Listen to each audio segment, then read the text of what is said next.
том хүмүүний амралтын газар ч юм уу нэг хүмүүний том бааз улчихсан аль эсвэл ингээд хувийн ашиг сонирхлын төлөө ингээд орлого олохын төлөө үйл ажиллагаа болж байгаа. Гэтэл тэр бол хүүхдийн туслан.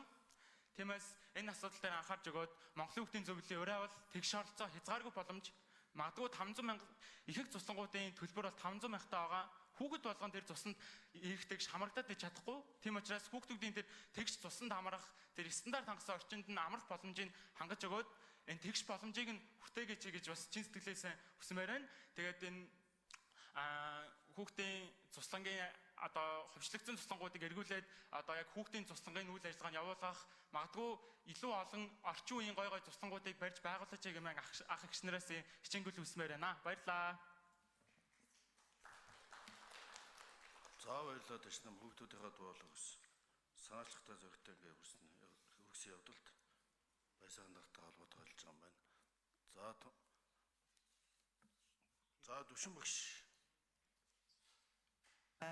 За та бүхэнд өнөөдрийн мэндийг Монголын бүх туслангуудынхаа нэр өмнөөс хүрэхэд таатай байна. Тэгээ өнөөдөр би хоёр хүний одоо эрхийг үг хэлэх одоо хугацааг аммаар байна сайдаа.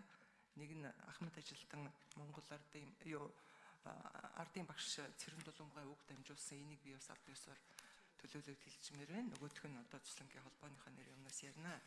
За ингээд юуны өмнө Цэрэн Дулумгай өнөөдрийн хуралд бас эрүүл мэндийн Цэрэн Дулумгай санал бичгээр ирсэн байна. Энийг зүгээр товчхон ярих уу хэрэггүй юу?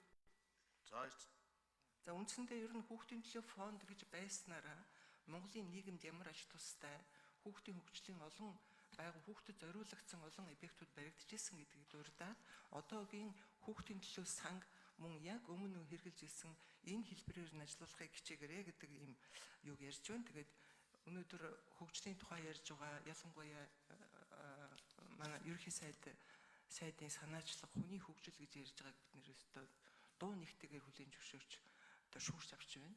Юу гэхээр өнөөдөр хүүхдийн хөгжлийн объект газрууд маш ховорцсон.